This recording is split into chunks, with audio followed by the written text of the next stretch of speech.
Good afternoon, everybody. It's the first time I've ever stepped behind a podium and the room automatically just went silent. So I know you're all ready to get going. I lost track of the time saying hello to people around the room. My name is Jay Walsh. I'm the executive director of URI Aaup, the local chapter on campus here, and I want to welcome you to coming to the 2017 Promotion and Tenure Workshop. Looking around the room, I see some familiar faces, and I see some faces that are obviously new to the university, or at least you and I haven't met yet. So welcome everybody for being here. This workshop is intended to help you understand the promotion and tenure process for tenured track faculty. There'll be another one in November for lecturers, senior lecturers, and teaching professors. I'd encourage you to, if you're a lecturer, sign up for the one in November, but you're free to stay here for this one if you're already here. The promotion and tenure language in the collective bargaining agreement is, for the most part, pretty clear. There are some places that the language isn't as clear as we hope it might be after the next round of negotiations. There are places that different departments and colleges have adopted different practices because each department's allowed to vote on certain procedures. So when you have questions during the day today, the answers to your questions might be, well, it depends. And it kind of depends for a variety of reasons. And we'll try to do our best to be able to answer those questions the best way we can. Before we get started, I just want to point out the folders that you got when you came in. Inside the left-hand side of the folder, there's an agenda. And behind the agenda is an evaluation form. Filling out the evaluation form will help us tweak this workshop for next year and consider what types of changes we could make when we do the lecturers workshop in November. And the right side of the folder is relevant contract language. If you are new faculty and you stopped by and saw Bill Bartles and I at orientation day, you would have received a copy of the collective bargaining agreement. It's a little red book on purpose. If you don't have a paper copy of the collective bargaining agreement and you want one, you can let me or Mary Pinch know. Mary was the woman who was checking you in. She's the administrative assistant for URI Aaup. And if you're somewhere and you don't have your paper copy in front of you, you can find it on our website, uriaaup.com. .com or .org? One of those two. Whichever one doesn't work, try the other one. Behind the contract language is the online faculty review process. If you've not been to a Sakai training that's organized by Laura, then I would recommend highly that you go. There are two left, September 19th and September 20th. Laura Bouvet does a fantastic job of walking faculty through what you need to do to complete your dossier. URI Aaup protects your academic freedom on campus and everything that entails. We're also the exclusive bargaining representative with respect to wages, hours, and other terms and conditions of employment. But in a more general sense, we're building a strong union on campus so that all the voices of faculty on campus can be heard and represented in all the various matters in which we deal with administration on multiple levels. Promotion and tenure is central to that. We bargain the criteria for promotion. We bargain the process for promotion. We bargain the timeline for promotion. So in May, you should be notified by your chair that you're up for evaluation the following year. October 1st is when the dossier is due. November 1st are when external reviews are due.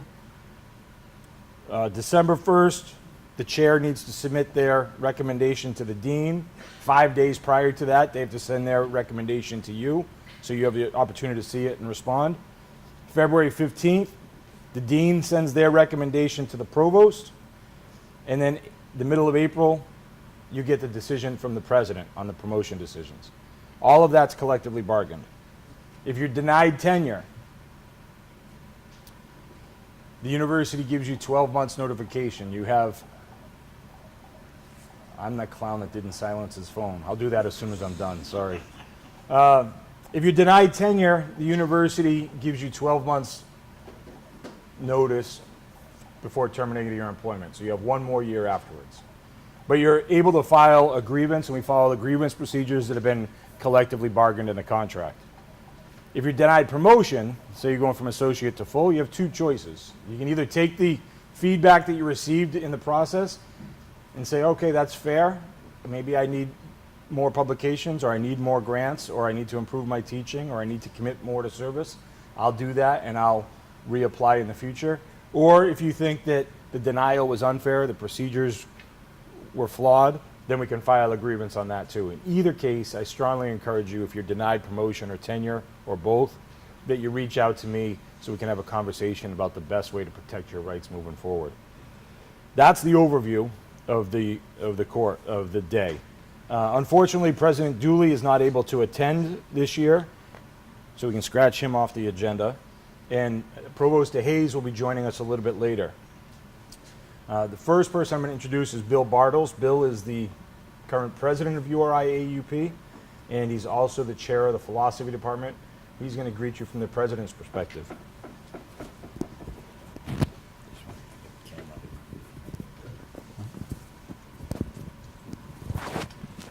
Thank you, Jay.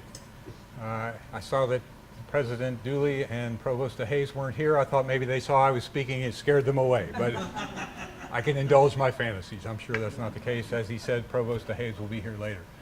Welcome to this event. It's one of several workshops that the AAUP does over the course of the year to help faculty out in various ways. Jay mentioned the similar workshop for lecturers that will be coming later this fall. We do one on income tax that focuses on information and tips, especially relevant to professors, later on in the year. And then in the spring, we do one on retirement planning as well. So these are some additional ways that we try to help you out. I'm going to speak very briefly here, but tell you a little story. In 1900, an economics professor at Stanford University was fired because somebody didn't like his views on railroad monopolies and, interestingly enough, immigration policies. Guess who it was that didn't like his views? Not President Stanford, President Stanford's wife, all right? Other faculty around the nation noticed this, were concerned about this. 15 years later, I'm happy to say a philosophy professor from Johns Hopkins University and John Dewey got together. The result of that meeting was the formation of the AAUP. So we've been around for over 100 years. The AAUP ever since has basically defined the notion and the standard of academic freedom and worked to defend that. As Jay said, faculty governance and tenure are especially important in defending that, and we continue that tradition. Again, we are stronger the more members we have. I won't go into the details now, but you're not a member of the union unless you've officially signed a membership form. So if you've not done that, we encourage you to do so. The more of you that are part of this organization, the stronger is our position in bargaining on your behalf. So I'll stop there. Welcome. Hope you learned something useful to you today.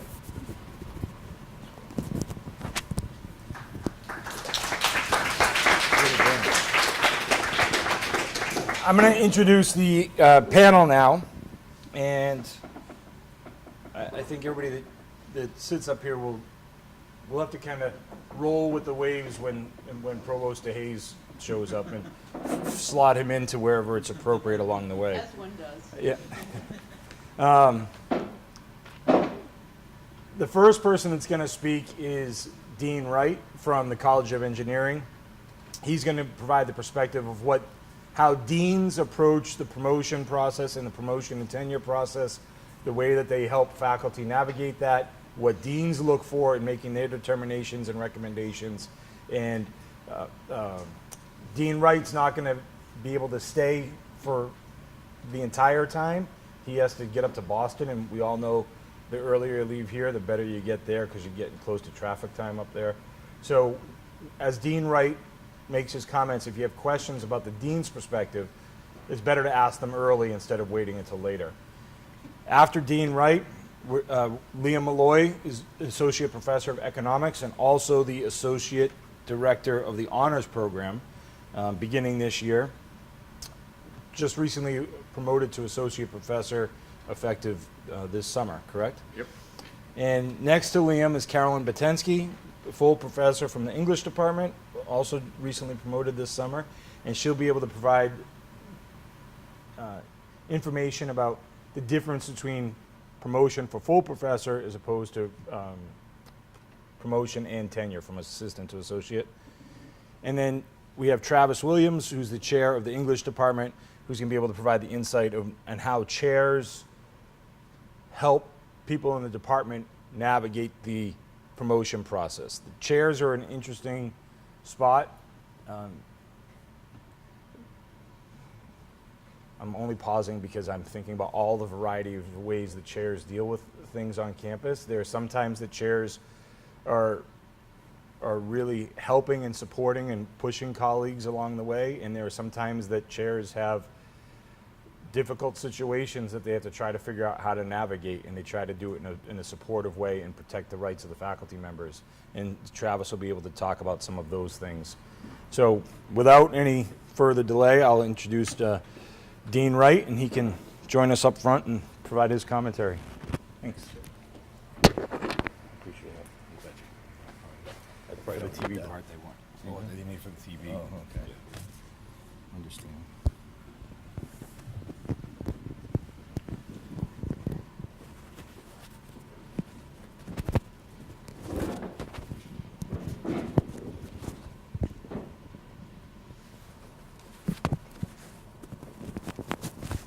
Okay. I came here in 1981. I was a Green assistant professor, just finished my PhD at Penn State.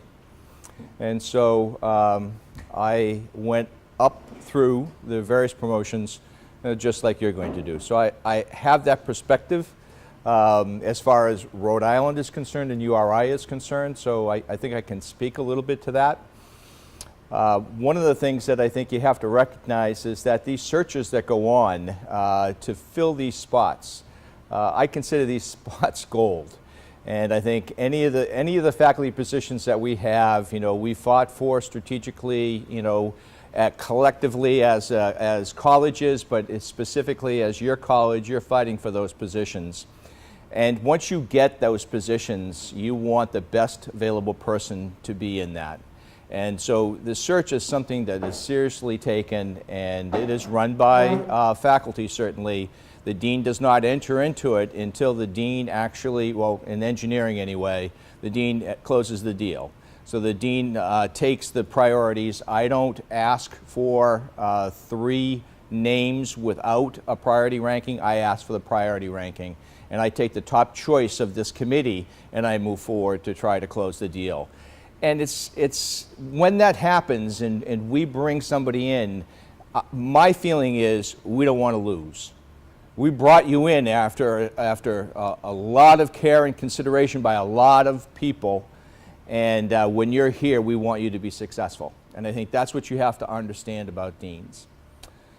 So I was here about 3 years when I had a problem. And the problem that I had was that I had been doing certain research locally for the state, and there was an article in the newspaper, and that article in the newspaper really cast aspersions on my efforts.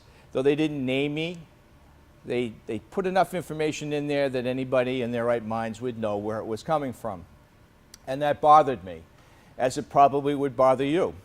Though newspapers are newspapers, and some of us can take that and basically just move on, but I went down to my dean.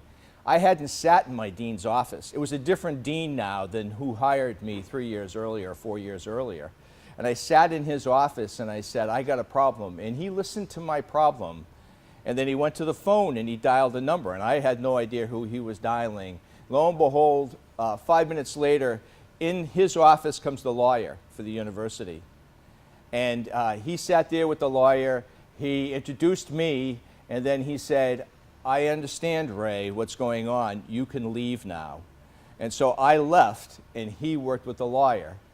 They actually had a meeting with the metropolitan editor of the Providence Journal. The Journal used to be a lot bigger back then.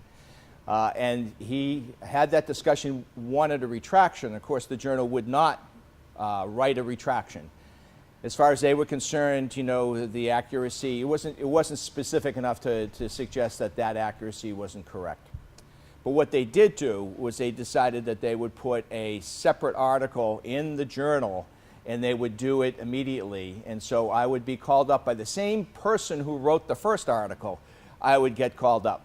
And sure enough, I got a call from that person. We had that discussion. That discussion led to the article. And lo and behold, the article was published. Now you got to recognize that the original article was on the front page of the Sunday Metropolitan section. So that's a pretty obvious place for this to be. And on Tuesday, they published it on the obituary page. And I thought at first, how could they do this? This is terrible. And then people, calmed me down and said, it's the best place to be, because everybody reads the obituary page, and they got a chance to see that this article was there. But the point is that dean, who did not know me and hadn't hired me, was willing to open that door, listen to my problems, and then see that he was the right one to immediately react to it.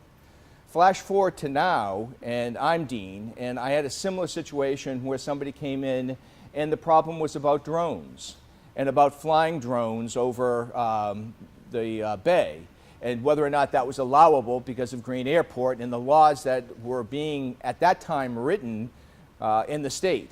And it was interesting because he was an assistant professor. He was probably 4 years into his tenure decision, so this was really important to him. And I began to realize, I flashed back on what had happened to me, and I started calling the lawyer, and I started calling around. I tried to get the right people to understand it, and eventually we got it cleared up, and we understood exactly where it was going. And he got involved with it at the state level, and helping determining what these rules were going to be, or these laws were going to be. So in a way, I think I sort of wanted to pay that back. But in any case, you have an annual review every year, and that annual review is pretty important. Now in Sakai, it's obviously there, and it should be there. Every single year you build on that annual review. Take a good, close look at that. If you have any questions about that with regards to the dean, ask it.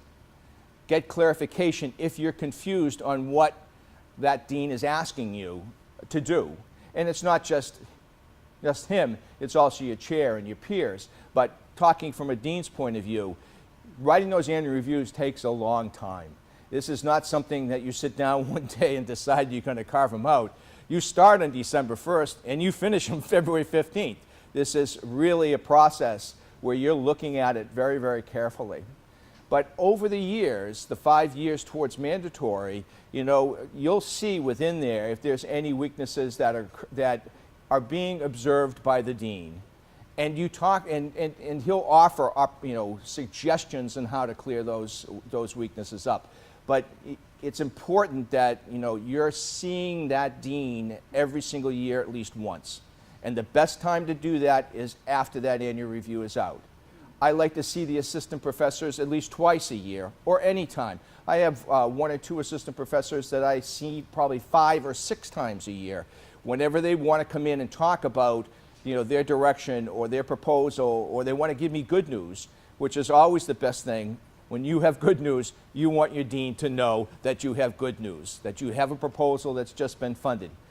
They'll eventually see it, but it's nice coming from you. You have that publication that was submitted and just approved. It's important that they know every step of your journey that you're taking towards mandatory. I find that one of the things that I like to do is around March or April, I really want to see all the people that are coming up for promotion or are considering early promotion, that they need to come and go through their CV with me multiple times, because their CVE will be built in a certain way, and I'll be asking for more information, impact factors on publications, which they're not doing, or citations listed on publications, which they may not be doing. I'm looking for those proposals that were put out that were not funded. I'm looking for a lot of different things, and I'll help them as they move through that process So by the time we get to that magic date of May 1st, which is an announcement of, you know, who's up for annual reviews and so forth, they sort of have a very good idea of how I am looking at their package and whether or not, you know, that's something that I would support if it was early, or if they're going up for mandatory. I'm really keen on what that summer is going to bring, because you got one summer left before your package is got to be done by October 1st. And I want to know where you're headed. What's in the mill for that summer? And I want to know how that's being looked at, whether or not it's a second review for a publication, whether or not it's a proposal that you had already sent in, it reviewed, you did the secondary reviews on, it's still in there. Is there any way I can help those types of situations? Do you need the trip to Washington, D.C. in order to be able to see your sponsors? Those types of things can be asked and should be asked. If there's any sort of needs that you have in order to be able to get to that point of successful promotion and tenure, I think the dean is the right person to see. And again, I go back to the fact that we make the decision to bring you in as a faculty member, and we don't want to lose.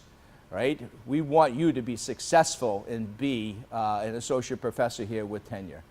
And so we're going to do everything we can in order to be able to help you get to that particular point. Your mentors are absolutely important. They're incredibly important. And each one of you that are assistant professors have mentors. I would ask you the question, how many times do you see the mentor? Once a year? Once every other year? 5 times a year. Those mentors hopefully have been picked appropriately, so they are the ones that are going to be able to lead you successfully to tenure. And if it's research that you're a focus, which would be in engineering, that's where you want to be, they're going to help you understand where to go get it. I have a chair right now who is incredibly important in research, and he's looked at a couple of his faculty and say, you're going in the wrong place. You got a much better possibility to go to DARPA rather than O&R. And here's why. And so all of a sudden, the person readjusts where they're sending it to, and they send it to DARPA, and lo and behold, they get funded. And it's an important thing that these mentors have gone through the same process. And they don't want to lose. They want you to be successful. And so they're going to work on that. And teaching-wise, mentors are incredibly important when it comes to teaching, because there are going to be problems that you're going to have, and how do I handle a 60-seat class? In engineering, that's a lot of students. And how am I going to be able to do that? And what do I need in support in order to be able to do that? And these mentors can do that, can help you out. And the mentors are not just within your program. Certainly, they're in the other places in the college, and they can be in other colleges themselves. So, when you basically get to a stage, where you think you need a discussion with the dean, for whatever reason, make the appointment.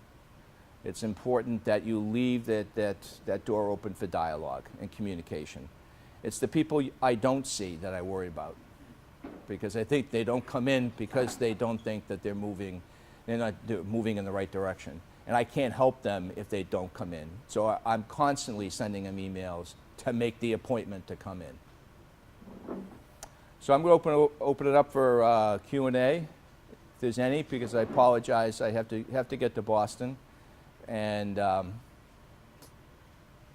every college is a little bit different. I'll start out with a question. Sure. Your description of how frequently you attempt to talk to assistant professors and getting them ready for the promotion and tenure time.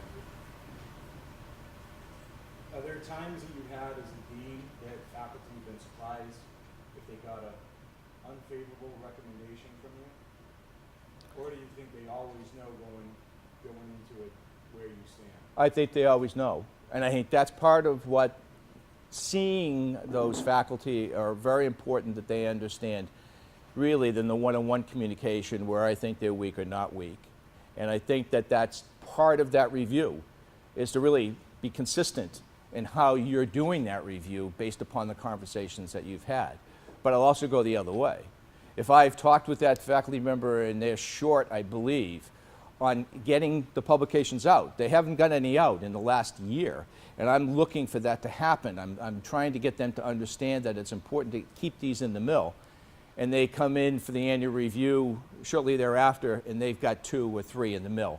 I'll make that comment that's a very positive move that you've made. And I know you've made it based upon the discussions that we've had.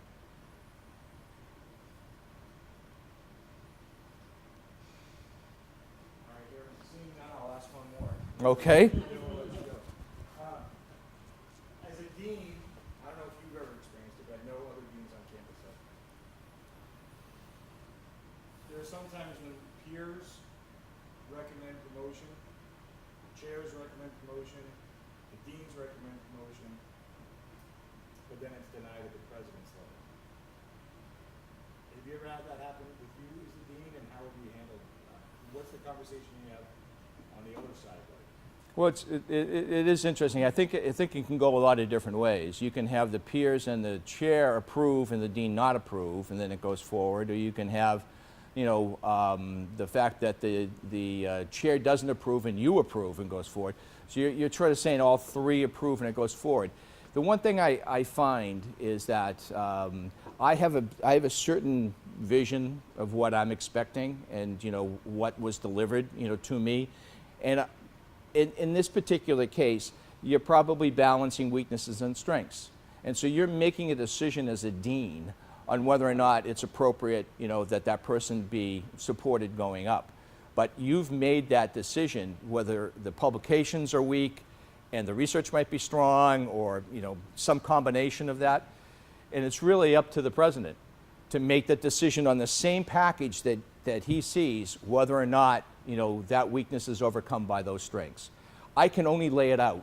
If I'm going to recommend somebody, I'm going to spend a great deal of time putting down on paper why I did it. And I am not going to hide the weaknesses. I will basically lay out that I understand that this is a weakness. You don't have a PhD graduated, right? And you're going up for a tenure and promotion decision.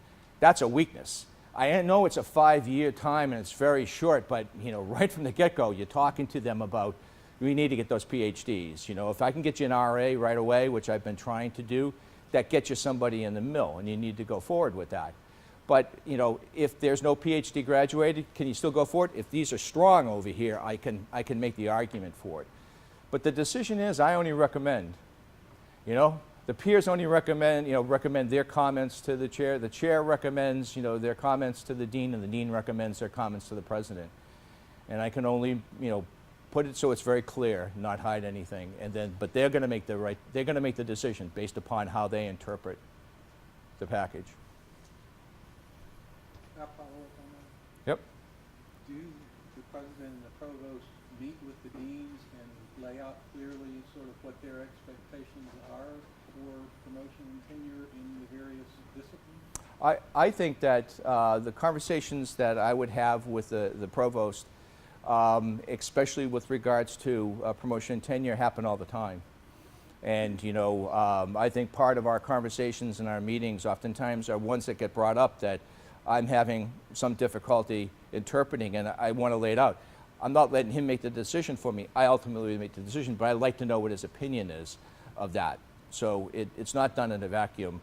I think the provost and the president probably know where I stand way before it gets there. Thank you, Dean Wright. We appreciate it.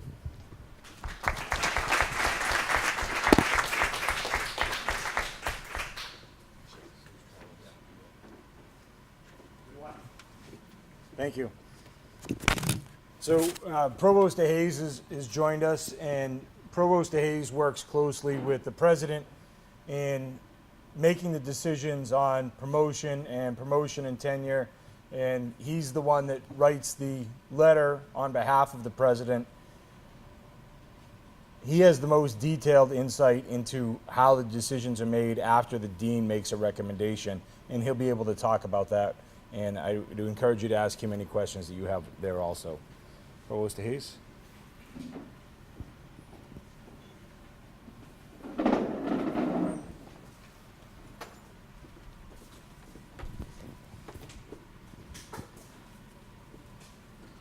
Wired for sound here. Oops. My time up yet? Can you hear me? Yeah. Yeah, that's a good point, Jay. Thank you. Touche. Sorry I was late getting here. I'll just say a little bit as to why, because it'll maybe emphasize how important I think this conversation is we're about to have. I was on campus this morning for a few meetings, then I was in Providence for 2 meetings, and I'm back in Providence as soon as I leave here. So I came back to have this conversation because I think it's critically important, mostly to dispel myths. Because there's the story about the process, and there's story about this and that, and I wanted to sort of lay out to you some of what I think those myths might be, and try to be as clear as I can to take the mystery out of the process. Before I do that, let me make a few general comments. I rarely speak from notes in my life, and people sort of know that, so they're always sort of surprised when I walk in with a folder at this meeting. And there's a reason I do that, and that is because I want to make sure I say the same things every year, so we don't have a process that gets reinvented all the time based on the whims of the provost wandering around campus. And I've thought about this, and in my career now, I think I've been involved in somewhere between 450 and 500 promotion and tenure cases between this university and my former university, across every discipline you can imagine. And it's a part of my job that I and those in my office take very, very seriously. And I tell you, we aspire to, and I believe we deliver on 3 words: fair, thorough, and objective. Fair in that we don't care about your politics or campus politics or whatever might be going on within your department or college in terms of people getting along with each other or liking or disliking, or there are sometimes natural disagreements about the directions of disciplines, and we're looking for productive faculty that are doing great work and want to support them. We're thorough. There will not be an item in your dossier that we haven't looked at. So don't put too much in there. Don't put more than you need to. But we will look at everything. We'll look at, we really review the files thoroughly. And we're objective. We're not trying to favor or disfavor disciplines at all. And we're not the experts in every discipline on campus. But in relation to the question that Jay asked Dean Wright at the end, we are expected to, based on the criteria laid out in the contract, my office, along with the president, is expected to have an independent judgment of the case, certainly informed by the information that comes from the department, the chair, and the dean. And that's what we do in a very objective way. One other thing I want to say before I sort of go through my list of 7 or 8 items that I hope you'll think about. And one is to say, this university, and probably every other university in the country, is actually defined by the work of the faculty. We're considered to be a good or a very good or a prestigious university based on the work you all do. Your teaching, your research, and your service. So this is critically important. Yes, we recruit students sometimes because we're located near the beach, or we have some nice buildings on campus, or the quad is well groomed. But in the end, the work that you and your colleagues do is what defines this institution. Not only the work you do in the classroom or in the scholarly or creative work that you do, but frankly, the engagement you have with your colleagues around the country, the engagement you have with individuals within the state who benefit from the kind of expertise that you have, that's what defines this university, which is why we take this process seriously. I was chatting with my colleague, Matt Boda, a couple of weeks ago, and we were talking about our processes, and we think we have a faculty-friendly process here. I mean, I've been at cutthroat places, and we don't want to create a cutthroat, nasty promotion and tenure process here. We want to support our faculty. We want to empower our faculty to do great work. And I'll say this at the beginning, and I hope I remember to say it at the end. Your success is what we want. Your success is the university's success. Not that we're taking credit for your success, but when you are productive, successful, engaged faculty members, 1, you'll be successful here, and 2, we will have built a great university. together by the work that you do. So when I think I was introduced several years ago by Jay's predecessor, Frank Annunziato, who said, here's the provost who'll tell you about the secrets of success. And the secret of success is there is no secret of success. You know, I think most of you probably have a pretty good understanding what you need to do. And if you don't, you should be speaking with your chair, speaking with your dean, speaking with your colleague, with your colleagues in the department, and folks will give you a sense. Every department has the opportunity to define their own process, and also the different disciplines can certainly reflect on what they believe are the best examples or the best measures of scholarly productivity, teaching, and service, etc. But let me start with this first principle in my view. The University of Rhode Island, as part of our mission, is a learning-centered university. As a learning-centered university, we need to pay attention to teaching as well as research. One of the myths out there is the only thing that matters is research. And one of the myths out there is the only thing that matters in research is if you're getting big grants. Those are both myths. This is a university that really embraces the teacher-scholar model. And that means something to both of us, right? It means that our understanding or measure of what you're doing needs to look at the integrated balance of your teaching, research, and service. None of you actually have the exact same appointment. And I know some of the biggest fears I hear from faculty around campus is they get very nervous that somebody with a 3-3 load, teaching load, is being reviewed relative to research in the exact same way as somebody with a 1-1 load. And they say, my portfolio is never going to measure up. And we do the best we can. As an institution, we can and need to do better, but to make sure we're looking at that integrated balance. We celebrate teacher scholars here. Some universities, if you're a good researcher and you drool in the classroom, you'll still do fine. We can't afford that here. Our students deserve better. And this is an important decision, so we pay attention to that. Second issue is we value all forms of scholarly and creative work as appropriate to the discipline.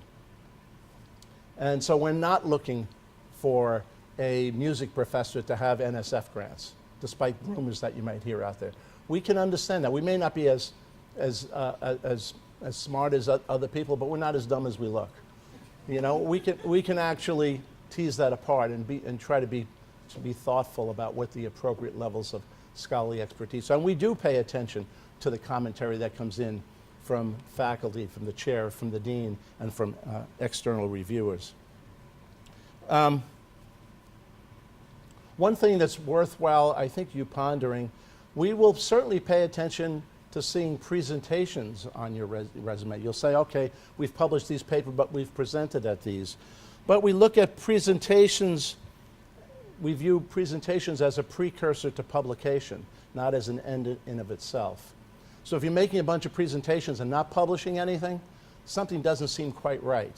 So I hope you're seeing that I'm presenting maybe to get my ideas out, to fine-tune them, and then I'm going to produce that book or that scholarly article or whatever is appropriate to the work that you do. And I want to say in no uncertain terms that we value good and effective teaching. Teaching matters at URI, and creating learning matters even more. So we'd love to see you not just go through the motions of teaching, but to bring creativity to your teaching, to try some new things, to take some risks. I think it was in 2013 we created the Office for the Advancement of Teaching and Learning so that faculty that might be struggling a little bit with their teaching or actually are willing to try some new things but don't know quite which ones to try can actually go and get some help. Last year there were 884 faculty. That's more faculty than we have, by the way, so it means that some people did multiple workshops. But 884 faculty participants did some form of an ATL, Office for the Advancement of Teaching and Learning, we call ATL, workshop of one type or another to advance some aspect of their teaching. If there's one thing that I hope you'll remember from what I'm going to say today, because you'll probably forget most of it, or at least selectively forget what you don't want to hear, perhaps, promotion and tenure, in my view, is not so much about a reward for a job well done as it is a judgment about the potential for sustained productivity out into the future. Okay? So it's not like here's a pat on the back and now we'll tenure you and you've got a job for life. What we're trying to come up with a judgment, and you know, collectively the faculty of the institution should want that, because the prestige and the reputation of the institution is defined by your work. We're looking for people the trajectory of your work is very important. And I'm guessing you all know that. Sometimes tenure is viewed as the prize, and it's an extraordinary prize on the one hand. But on the other hand, we're looking for the potential for your work to continue well out into the future. Even for those of you who are thinking about becoming a full professor, we're still looking for that as you mature to a full professor and out into the future. That you're going to continue to try new things in your teaching. You're going to delve into new areas of research because the world has changed. And you fully recognize that a full professor is the highest rank in the academy. The highest rank in the academy. Not the highest rank at URI, it's the highest rank in the academy, at least nationally, in many cases global. So when you carry the title of full professor, that means you are an accomplished and continuing productive teacher and scholar at the university. It's important that you have URI-based accomplishments in addition to work that you may have done elsewhere. That's probably relevant in one way or another to all of you. Some of you may have come here from a faculty position at another institution. Some of you might have come here from a postdoc. Some of you might have come here directly out of a PhD program. As I said earlier, we pride ourselves in being thorough. We will look at that work. And in particular, what we'd love to see is that you've actually built on that work and that you've shown that independently or with the collaborators you've had since you come to URI, you are continuing to demonstrate a record. I missed the beginning of what Dean Wright had to say, but I hear several of the deans and many chairs also saying when they're evaluating faculty and who've done work elsewhere and maybe try to shortcut the process and go through quicker. Now, for instance, have they mentored a student, particularly if you have PhD students in your programs, to successful completion? Because if you've got a PhD program and that's part of your responsibility, and somebody's trying to say, well, I did a lot of work at another institution, and yet we certainly count that, but we really want you to see you get your program of research and your teaching well established here. And be careful about that, because institutions are different. The students are different. I've seen many cases where faculty came to a university and struggled with their teaching for a year or two until they calibrated their teaching, their content in the context of our students, the curriculum that you offer here. So I don't want to say don't rush it, because if tenure is the prize, everybody wants to get the prize as quick as you can. But think about building your record and building your program, and I think you'll really do better. I think it is absolutely critical that you understand the need for you individually, with input from your colleagues in your chair, et cetera, to make your best case. And it should be an evidence-based case. Here's the evidence that my teaching is good. Maybe it's the IDA forms. Maybe it's faculty, colleagues reviewed your teaching in the classroom. Maybe you have other measures where students have really demonstrated their appreciation for the learning that's taken place in your classroom. You will be reviewed on the merits of your case. As I said, there's no two faculty members in this university actually have the same job. That's one of the things, I suppose, that makes life complicated. But by the same token, it's the same thing that makes a university a university. Faculty bring different strengths. They work in different subdisciplines. Some teach a little bit more at the advanced or the graduate level. Some are teaching a large gen ed class with 150 students in it. So you need to make your own case and be fully aware that you will be judged on the merits of your work, not on the merits of your colleagues' work. I would urge you, I think we've gotten a lot better at this. Obviously, you want to make your case as clearly as you can make it, but you can also be concise. Now that we've moved to the portfolio system and your work is divided into several folders, I think that's gotten a lot better.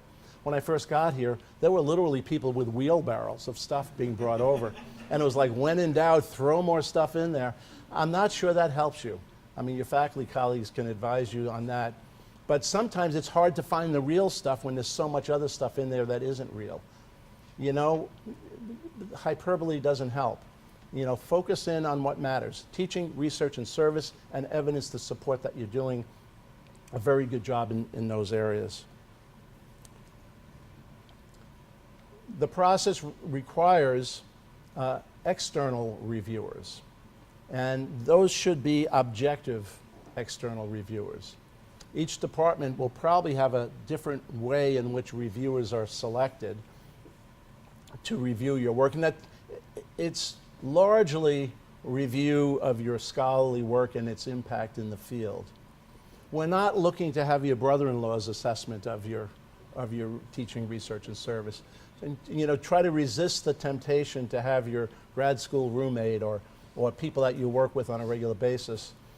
But, you know, the chairs presumably will guide you appropriately, and the deans, to make sure you're bringing in people appropriate in your field who work in similar areas, who are able to judge the impact of your work.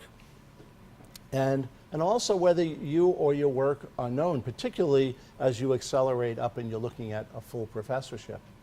We would love our faculty to be well known nationally and or globally for their scholarly contributions and their teaching contributions. And by the way, for those of you, regardless of discipline, who are passionate about teaching and not only enjoy interacting with students in the classroom or out of the classroom, wherever you might do that, but also have taken some risks and tried some new things. If you're publishing in what people now call the scholarship of teaching and learning, we would celebrate that. We're looking for our faculty to be scholars, and some people will be publishing at least some part of their work around their creative pedagogical strategies and providing evidence of how that more uniquely engaged students or created student learning. This next item I think is important, and it's not entirely within your control. I'll start by saying pay attention to the input from your annual reviews from deans, chairs, and your faculty colleagues. And if they're glowing, go back and ask for more. Go back and ask for more. If the biggest problem we've had, and I think we're starting to outgrow this, is people that view annual review as an advocacy process, rather than annual review as a way of saying, these are some things you're doing real well, and these are some things you might want to work on a little bit more, or maybe you want to go over to ATL and get some help. Those are not people criticizing you, those are people that are guiding you and supporting you. I think that's very important.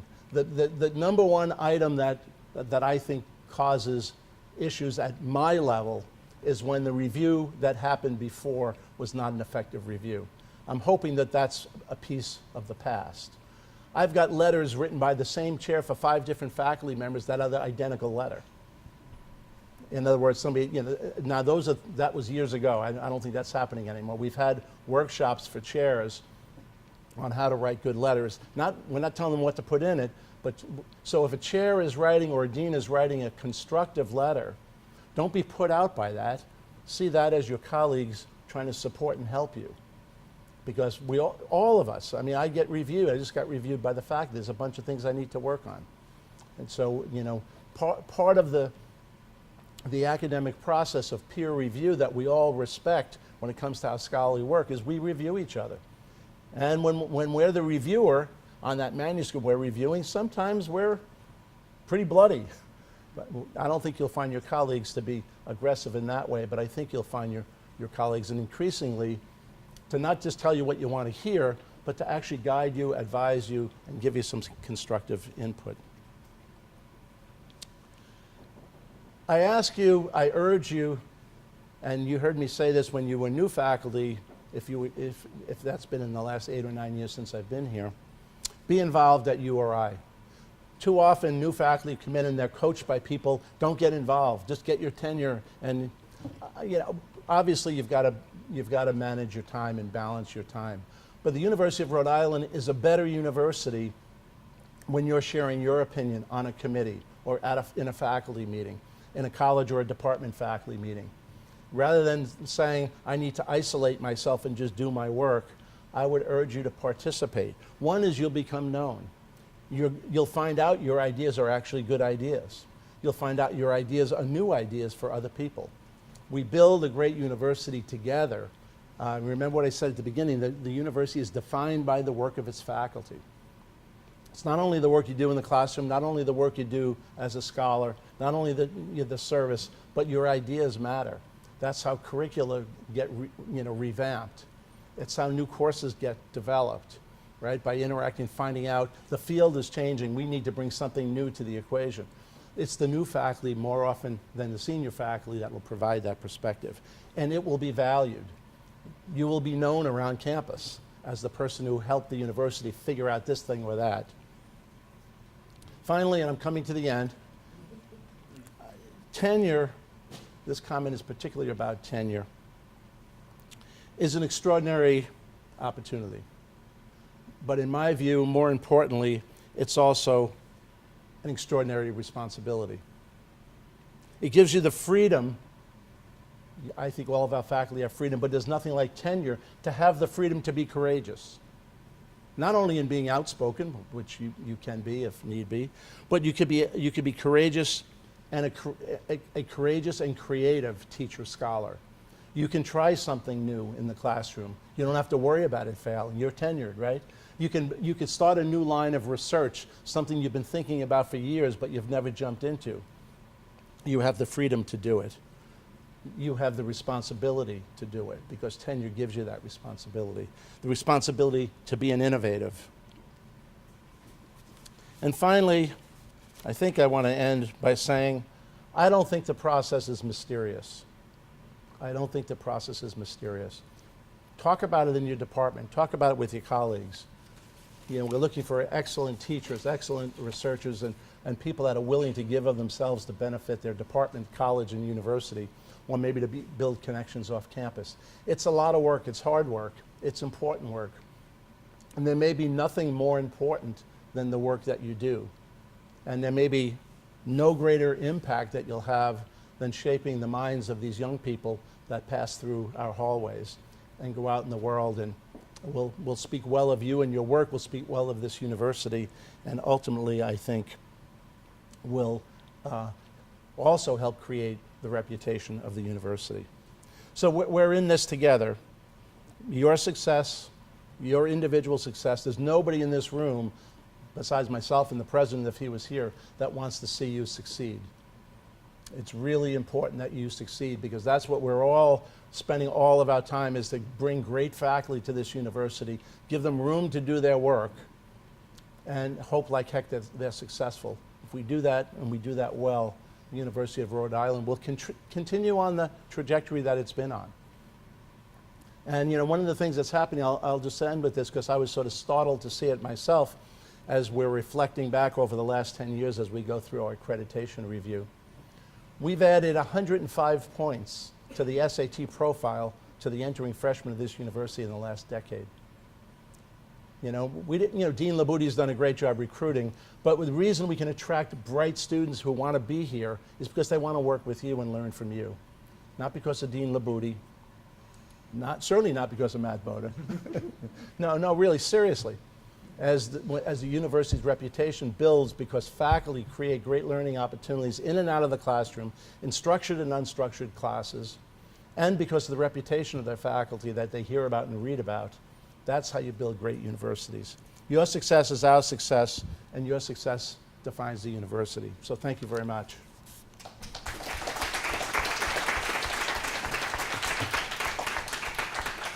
I'm happy to take questions, comments.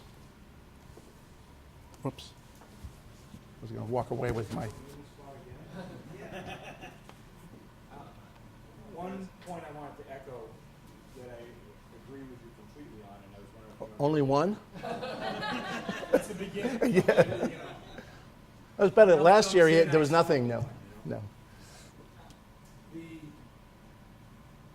annual review process, I would concur that is supremely important in the peer review letters that you get there. I'm in an unfortunate situation.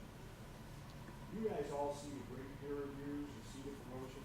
The only stuff I see are the bad ones, and the ones that people are unhappy with. So I don't get to see the vast majority of full dossiers where people are promoted. I only see the ones where people have challenges. And my number one issue with it is that either the letters from the deans aren't clear, they're just, hey, you're great, you're good, keep up the good job. And then 2 years later, somebody goes up for promotion and they tell them, no, you're not great, you didn't do a good job. And of course the faculty is surprised by that. And it happens at the peer level also. And sometimes non-tenured faculty stay out of the peer review process because they don't want to make comments about senior faculty members because they don't want them to come back and fight them when they're going up for promotion and tenure. I encourage you to be engaged and involved and be part of a good, healthy peer review process. So when you say you have conversations with the chairs about how to write better letters or with the deans how to, what kind of things should faculty be on the lookout for if they see something missing? Well, that they should ask for? we've done a bunch of, we do a chairs forum on some topic every semester. We've done at least 2, maybe 3 on the promotion and tenure process. You know, really encouraging chairs to literally support their faculty by writing constructive letters. You know, the advocacy piece, you might like it when you read it, but it doesn't help you very much. And a constructive letter is saying, looks like this is going, your undergraduate class is doing really well. The graduate class doesn't seem to be working, so what's going on there? How can we help? That we want them to offer to help. Or, you know, the better deans, and I'll come back around to the deans in a second because Jay raised a good issue, I think, is on the research side, we're seeing it's getting better and better where people are saying, you know, you're not publishing. That's going to be a challenge. And, you know, frankly, you probably know that, right? If you're a tenure-track faculty member, you know you're supposed to be doing some form of scholarly work in your field. So somebody should tell you that, because if they don't tell you that and you're not publishing, are they deluding you into believing that no one's going to ask you, why are you not publishing when it comes time to get tenure? So, and in some fields, grants are expected. You know, we put a lot of startup money out in some areas. And the whole idea is to seed productive programs of research and scholarship with that. And so there's an expectation that you'll deliver on that end. Coming back to the deans, I'm glad you raised it, because one of the things I wanted to point out is we have 7 of our 10 deans, I think that's the right number, that have been in their dean's job for 3 years or less. So it's a new time. Don't be scared by that, be encouraged by that. We have deans who are thinking about this process, communicating with their faculty about the process. There was maybe an old school when people weren't quite sure what the dean might do or not do, and I'm hoping that the situation that I described in an example and that Jay alluded to is not going to happen. If we have constructive annual reviews, you'll know where you stand. And as faculty colleagues, to the extent that you will be reviewing your peers, if not now, sometime in the future, provide that constructive review for them. Don't just say we're actually on the team together, so whether you're doing good work or not, we're going to support you. You know, that doesn't help you out. You know, the hardest issue is to not support people who are not doing the work that needs to be done, but no one ever told them. So, Bill. Can I follow up on that? You say you do workshops for chairs on how to write constructive letters of review. Do you do a similar thing with the deans? Well, the deans, we've had conversations periodically about that with the deans, yes. And not so much in a workshop forum, but might be a topic on a dean's agenda, particularly right after we do the reviews around April 16th. I'm saying, what the hell were you thinking? You know? But I think that's really gotten much, much better. And you know, and I'll say this, and you may or may not believe it. We're fair, thorough, and objective. I use that language all the time. From about the 1st of March to April 15th, I wake up every morning saying that. Laura Beauvais and I talk a lot about because she's very helpful to me in that process. And when in doubt, we want to make sure, because it doesn't always come to us with that level of review because of whatever campus politics may play out elsewhere. You know, we're not perfect, but we can make ourselves immune to that kind of stuff. So we want to be fair. We want to be fair to you. There's absolutely. And if we're not, let us know. If you see along the way that you don't think you're being treated fairly, try to let us know, and we will, if there's evidence of that, we will do what we can, not to overturn a decision, but to make sure the process works in a way that's fair. Doesn't guarantee any particular outcome. So, other questions? Because Provost DeHaze was used to hearing from me that things aren't happening fairly. When, not that it happens often, but when it does, he's usually hearing from me about it. So let me know what we can do, we can handle it. Yeah. So, please feel free to ask anything. Anything's fair game. Quiet group today. Yes. Just saving it all up for the peer review. Yes, Cry. Could you talk a little bit about the external letters? I feel like that's oftentimes, I feel like that's the wild card. Like we've reviewed for so many years, and that's kind of the last piece that comes up. Yeah. I mean, I think the external letters provide a form of validation. You know, and I'll say we pay attention to them, we read them carefully. Maybe who they come from is, you know, if you're going up for full professor and getting an external letter from an assistant professor elsewhere, it feels a little strange.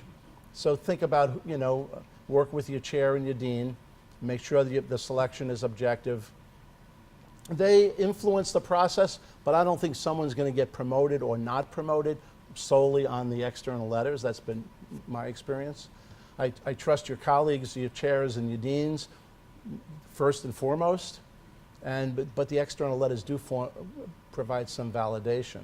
And that maybe sometimes helps sort out if we have an internal advocacy process and an external impact analysis or impact process, maybe you could say there's a disconnect here, what's going on. But, so I think it's an important part of the process. They're used in pretty much every research university in the country. But I wouldn't lie awake at night worrying about that part. If you're going to lie awake and worry about anything, worry about your teaching, research, and service. I don't mean you, Sky. There has been a question that has come up before, though. Sometimes an external reviewer, their letter could be very much off base. And so what are the rights of the faculty member with their dossier as it then goes forward to say this letter shouldn't be in it, or does the letter have to remain there and there needs to be an explanation by the chair? So how should that process work? Well, I think the way it does work, and Jay, you can weigh in on this from your perspective as well. I think, and it happens rarely, but occasionally. First of all, if a reviewer was selected who is an adversary of the colleague, that's a bad selection. What I suggest is that every department describe in writing, included in the dossier, here's the process by which the external reviewers were selected. We might say we asked each candidate to produce X number of names. Maybe the chair then is going to add somebody else, and maybe the dean is going to add whatever process you use. And here's the relationship, as we understand it, between the candidate and the external reviewer. It can be described in 2 sentences, and it might be they have an adversarial professional relationship. And I would hope then the chair and the dean wouldn't select that person. Now, if you get to that place where you have one such letter that is sort of off the mark, that's why we usually like to get, what do we say, 3 or 4, I think it is, at least 4. Now, you can't guarantee the outcome because sometimes you can ask 10 people and only 3 come in and you do the best you can. But, you know, we understand the word outlier.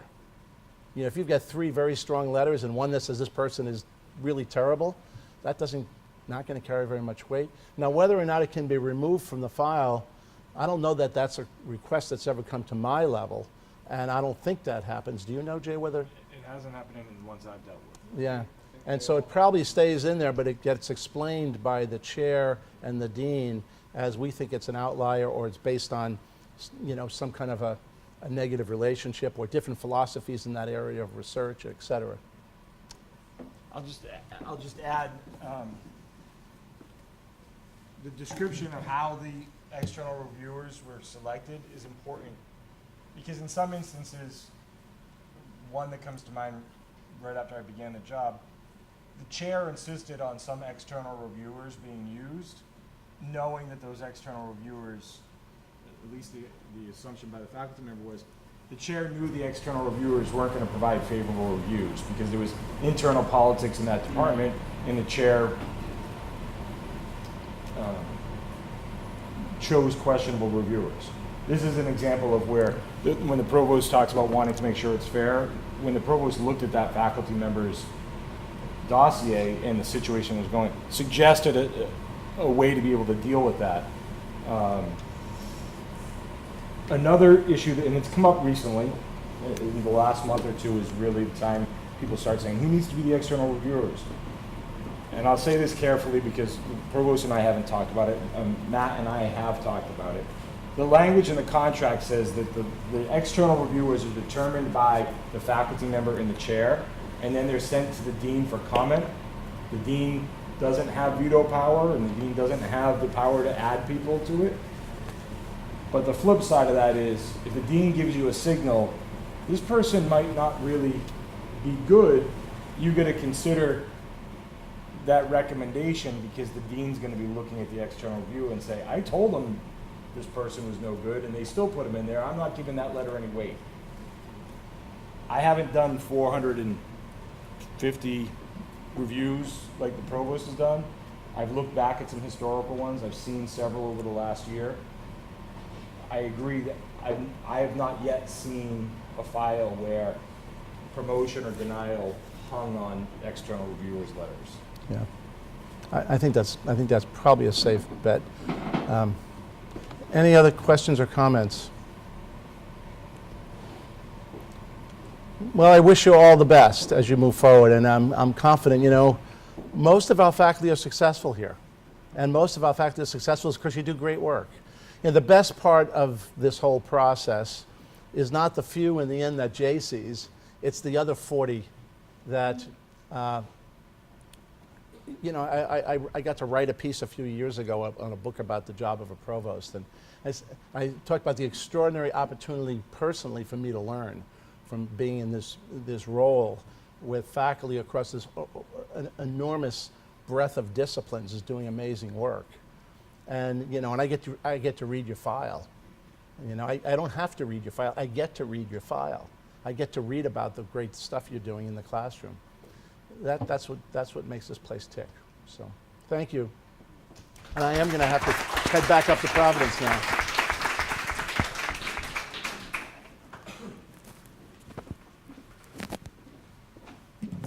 Do you need to put this on? Or? Yeah. Okay. Yeah. Thanks. All right, so I don't know why everybody's leaving. We're getting to the best part of the afternoon. It's where your colleagues get to tell you what the process was like from them. How early do they start setting up the dossiers? What kind of obstacles they might have run into? How they overcame those obstacles? Especially now that the dean is gone and the provost is leaving, they might set the record straight on a couple of points. So we'll start with Liam, then we'll go to Carolyn, and then we'll go to Travis. And they're going to use the microphone at the table, which I think really just works for the TV camera. If you need to hear them louder, we can give them a microphone so they can. Is everybody having an okay time hearing, or? All right. All right. So I went through the process last year. So I'll say a few things that I think might be helpful for at least the assistant professors. Setting up your dossier. The first time you have to do it, so you don't get reviewed your first year, but your second year you do get reviewed, and that first time you, of course, tell yourself you'll do it over the summer, you take your time, it'll be no problem. But usually you do it in September, and it's a pain in the butt. But if you spend a fair amount of time doing it that first year, then every year after that, you really just have to add to it. And the way I did that was just to keep my CV updated.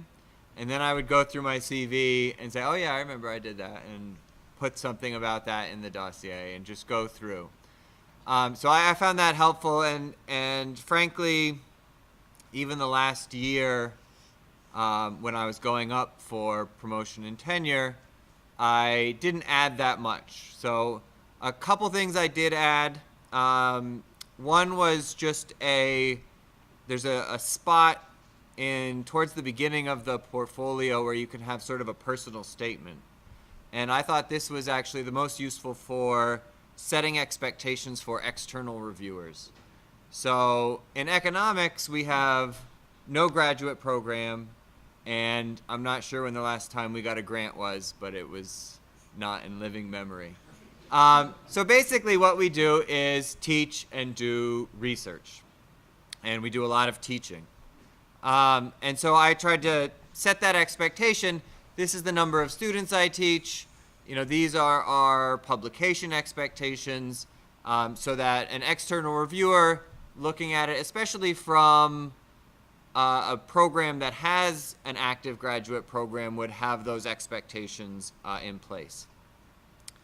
The other thing I added was just the fact that the dean's letter. So I was lucky enough to have chairs that read my dossier carefully and provided constructive letters every year. The dean's letter was more perfunctory. So but I would always look at it, and so like the last year, she said, oh, we noticed you didn't have a teaching statement in there. Yeah, I have a teaching statement in there, but I made sure to have an additional teaching statement in there. So, make sure that you at least look at what they say. And so, going through the process, we do a lot of teaching in economics. That will be true in some of your disciplines and less true in others. And so I spent a lot of time, especially my first 2 years, focusing on teaching. And I basically started one research project. And that research, I actually do the work because someone else is counting on me to do it, which is important. So I thought that was important. That said, I think you should keep in mind, you should know where your bread is buttered, right? So in economics, our bread is buttered in teaching. The university is a tuition-funded university for the most part.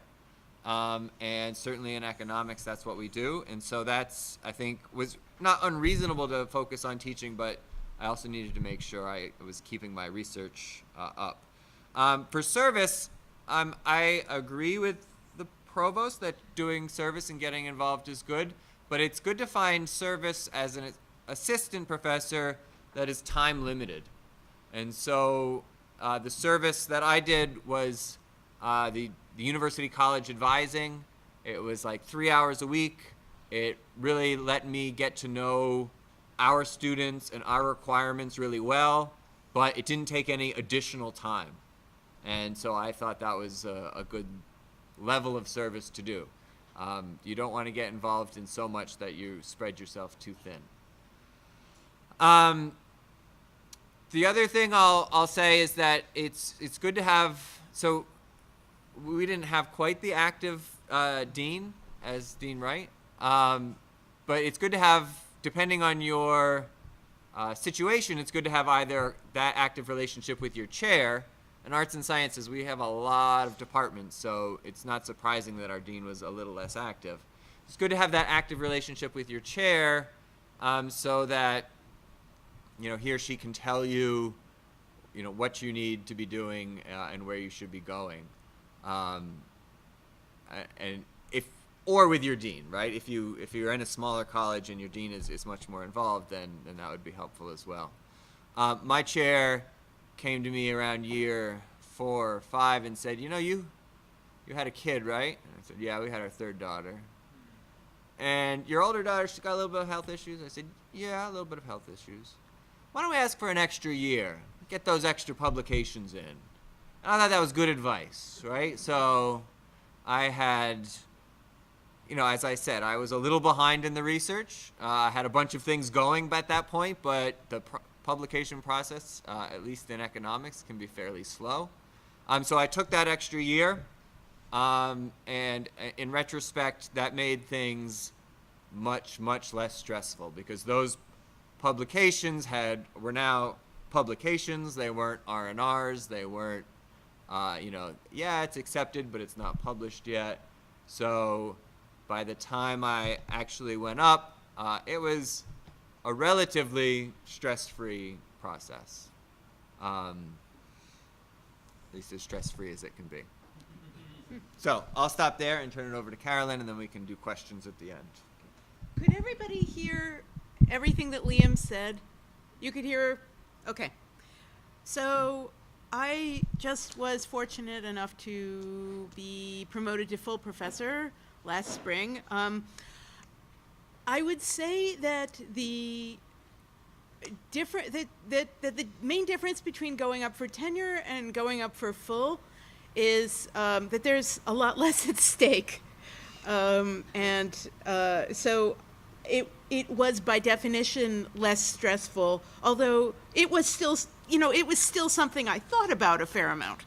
I don't know how representative my case is, but I have to say it went about as smoothly as one could hope, and I was treated with the utmost fairness and respect by the administration, and surprisingly also by my department. Isn't that your chair sitting next to No, my chair. I have separate words about my chair in a moment. And I felt that I was treated with respect and fairness in spite of the fact that since and maybe this makes a bit of a difference, also differentiates going up for full from going up for tenure, I was treated with fairness and respect in spite of the fact that I had gotten really rather outspoken on campus and off campus about certain issues. I've been openly critical of the administration in faculty senate. I've been a very active member. I've been on the executive board of the union, and I've written pieces outside of URI that touch on things that happen at URI, and I feel, if anything, my being extremely involved in lots of things on campus and off, I feel that helped me rather than hindering me. And I do think that becoming extremely involved is something that is, for me, it's a responsibility, and it's a privilege, but I also think that when you don't have tenure, you can't give as much of your time. I will say that sometimes people have more time to give than they realize to service, and they spend some of that time fretting or doing other things. So try not to be negative here, but I want to say, speaking of being positive, I'm really proud to be at an institution that values and respects the faculty union and academic freedom. I feel that we're incredibly lucky to have a union. We're so lucky. The last job I had before I came to URI, I was at a private institution. I had a 3-year and then renewed another 3-year appointment at a private institution without a union, with a faculty senate with really low morale. People felt that they really had no input. We are so lucky. And I wanted to say that, and anybody who's not a member of the union, please join, please. And we're really lucky not only to have a union, but to have a mostly pro-union administration. I don't take that for granted at all, as somebody who's been really vocal. So I went up, my little story here, for what it's worth, is I went up for full with 4 peer-reviewed articles and a translation of a 19th century French novel into English. When I went up for tenure, I had a monograph and some articles. I was a little nervous about the translation because it was a translation, and I'm a specialist in British Victorian literature. I normally do scholarship research, and I teach in that field as well. I was a little nervous about doing a translation. Also, I should say I co-authored the translation with a colleague from American University in Washington. I was nervous about how that would go over. I think it helped that the translation was scholarly. I annotated it. I wrote a preface with my co-translator, and also it was published with Penguin Classics, so it was a prestigious publisher. And also, it probably didn't hurt that it was 1,392 pages. That seemed to dispel doubts as to the seriousness of the endeavor. But the problem for me going up for full was getting the external letters, because I was not a translator by training. I did get my PhD in comparative literature, but I was not a translator. I didn't know any translators. So what I did to find names to offer to my wonderful chair here sitting next to me and the dean, what I did, I had to find out like who was out there who was a translator in a department where they grant PhDs, because my department, unlike Liam's, the English department grants PhDs, so we had to have letters from people in departments where they grant PhDs.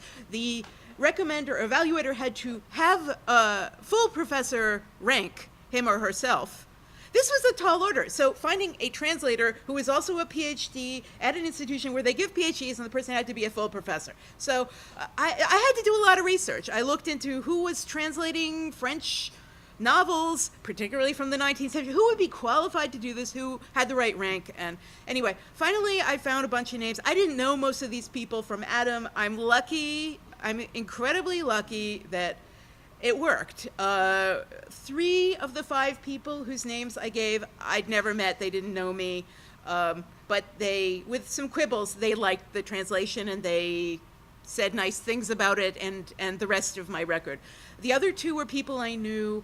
I didn't know them incredibly well. One of them is the editor of a special issue I have something coming out in. The other is somebody who was once on a conference panel with me.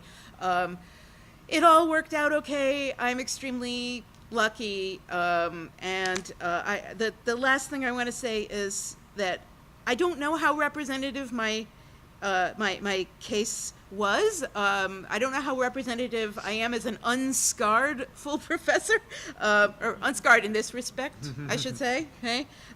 But I should add that I'm convinced that my chair, who happens to be sitting right here, played an essential role in my promotion. He was always incredibly patient, thoughtful, transparent, and generous with his time. And I'm really, really happy to have the opportunity to thank him publicly because he's magnificent. It helps not only to have good relations with your chair, but to have a great chair. Not everybody can control that. And I expect we'll probably talk about that in the Q&A. That's all I have to say.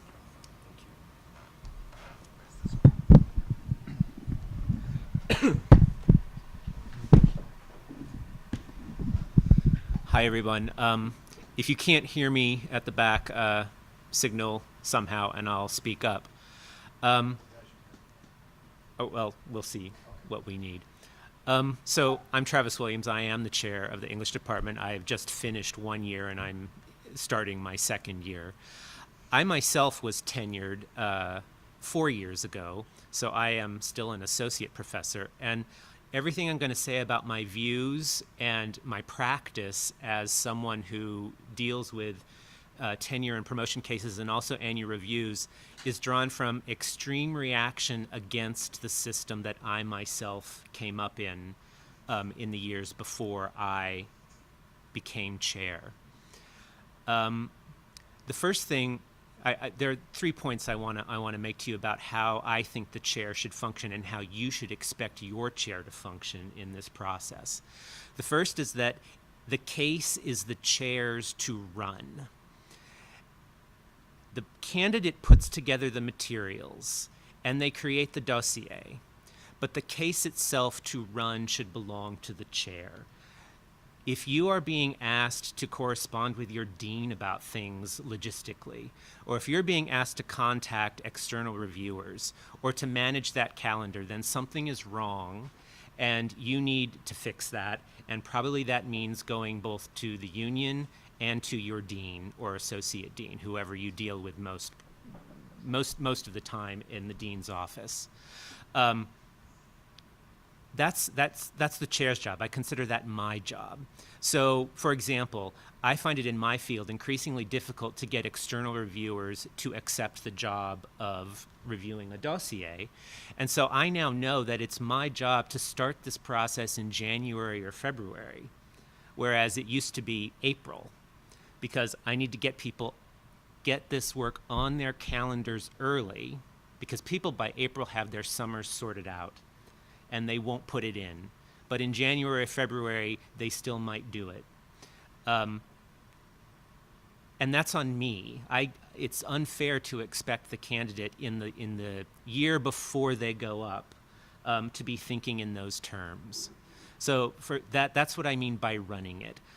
Running it means getting the colleagues in line to write proper letters. Running it means running interference with the dean's office and higher levels if things come up. And there might be other issues that is more proper to put at the unions, put on the desk of the union. But just in terms of general process, I'm the one that wants to take the call if someone perceives a problem, not that there is one, but that they perceive a problem. I want to take that call and not bother the candidate who already is in the position of being the worrier. To go up for tenure is to worry. So don't think that there's a way to make it unstressful. The nature of the game is for it to be stressful. But still, I think that the chair should take some of the unnecessary stress out of the equation. The second thing that let me get my ideas in order. So the chair needs to run it. The other thing about tenure is that it's the archetypal rhetorical exercise. You are trying to convince a group of people to give you something. So it's a job of persuasion. The problem or the challenge with the tenure case is that whenever you try to persuade people to do anything, you have to analyze the audience you're addressing.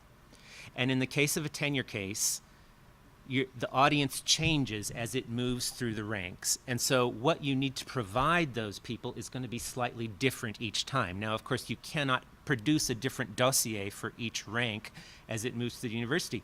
So there's this very tricky job that the candidate has to do to write a dossier, especially those statements for research, teaching, and service that are going to speak appropriately to each level of the recommendation process. And I feel very strongly that it is the chair's job to vet those statements and to very early on, and this goes back to the 5 years of annual reviews, to begin laying a groundwork of how you write these things so that first they say what they need to say to your colleagues who will write the peer reviews. Then they will say what they need to say to the chair, which is not that big of a difference, frankly, because that person is also your colleague. The real big gap comes when it then goes to the dean, and then an even larger gap to the provost. And the reason those large gaps come out is because when you move up from the chair, all of a sudden disciplinary expertise ceases to be the primary criterion, because of course those people are almost never going to be disciplinary experts in what you're doing. So you have to write about what you do in a way that speaks to them for the things that they think are important. A dean is going to think about, of course, the status of your work within a field, the effectiveness of your teaching, but also what is the profile of the college?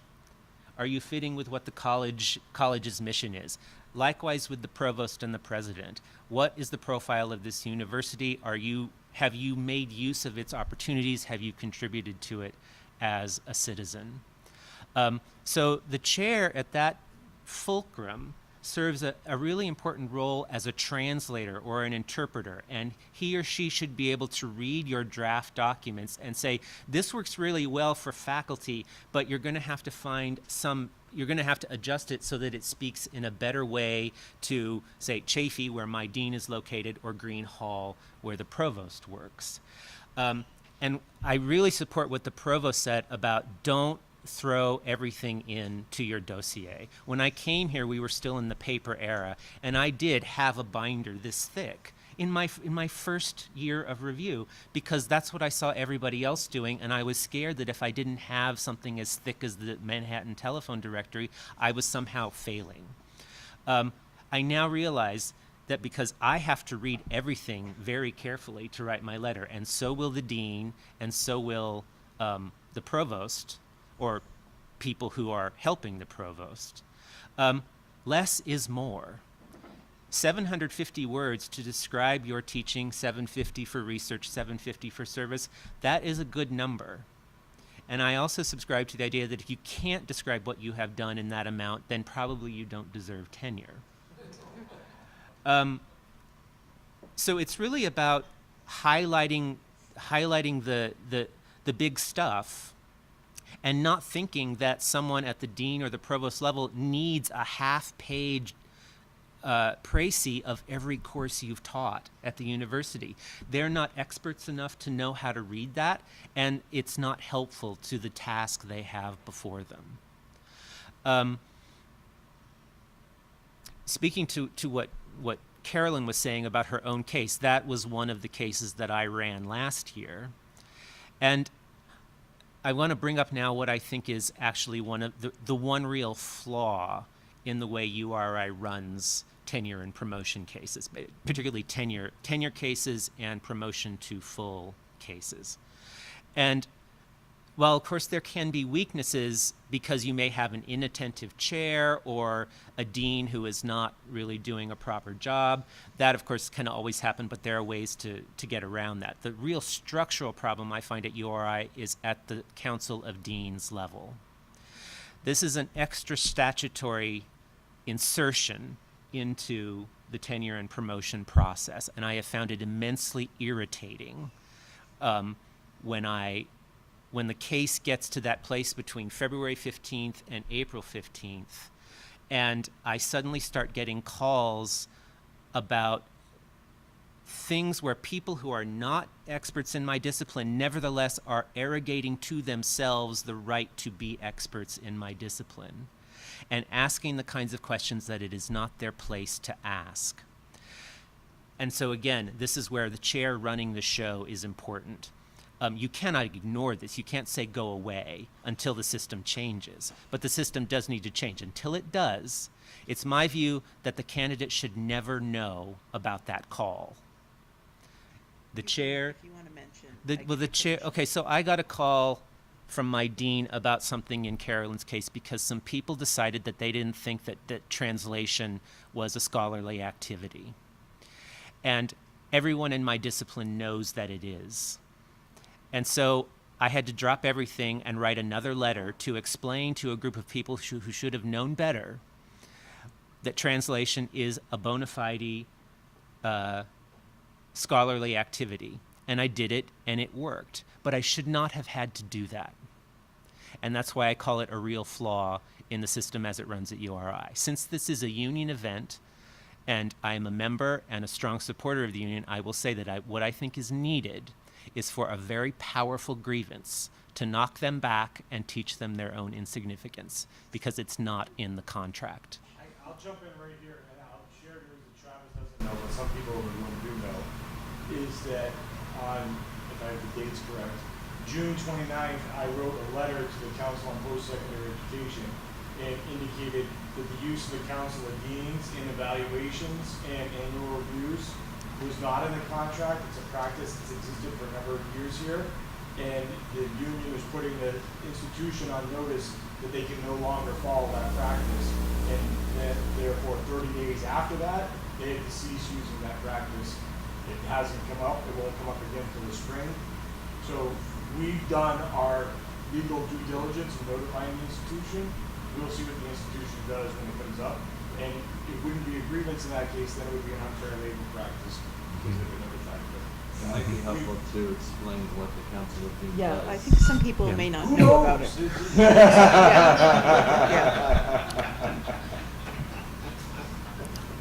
I sort of know, and if people want to hear it, I'll tell you what I know, which is that tenure cases and any case that is early in some way, so they look at everything, but anything that is early and that anything that anyone on that council wants to flag for whatever reason gets brought up for special consideration. And the way I understand it, it's sort of divided disciplinarily. So non-STEM versus STEM or something like that. And they look at these things and they just decide, does this really fit? I mean, it's so mysterious. But because I'm in the College of Arts and Sciences, it's also, I think, a fact that disciplines in A&S tend to get hit with this more often because all the other colleges tend to be science-oriented, except maybe business. And so things like the great diversity of the types of peer review publications that we have in my discipline would frequently come up as a problem. I know this from my own case, I know it from things that people have told me about their cases, and I know it from the cases that I have run. And that puts an undue burden on people simply because of the way the university is organized and not because of anything inherent about the quality of their work. If you'll indulge me, I'll say one more thing, and this has to do with mentorship. And it's my strong belief that the chair is the default mentor in every case of every newly hired tenure track person, starting with, from the day they come to the university and with every annual review right through tenure review and beyond.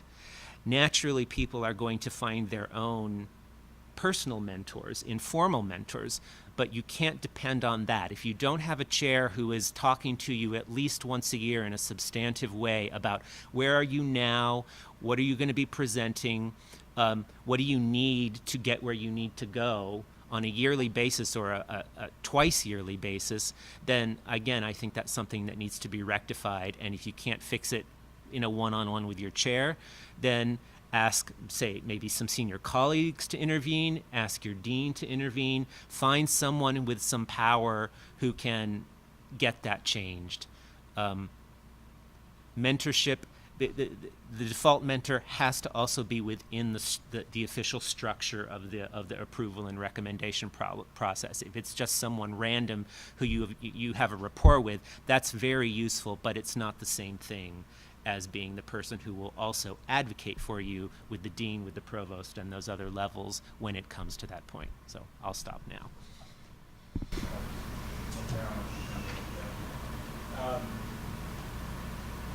Matt, you want to raise your hand? Or stand? Matt Boda is the vice provost for academic personnel and budget. Is that right? Yeah. Matt Boda is the interim vice provost for all of those things.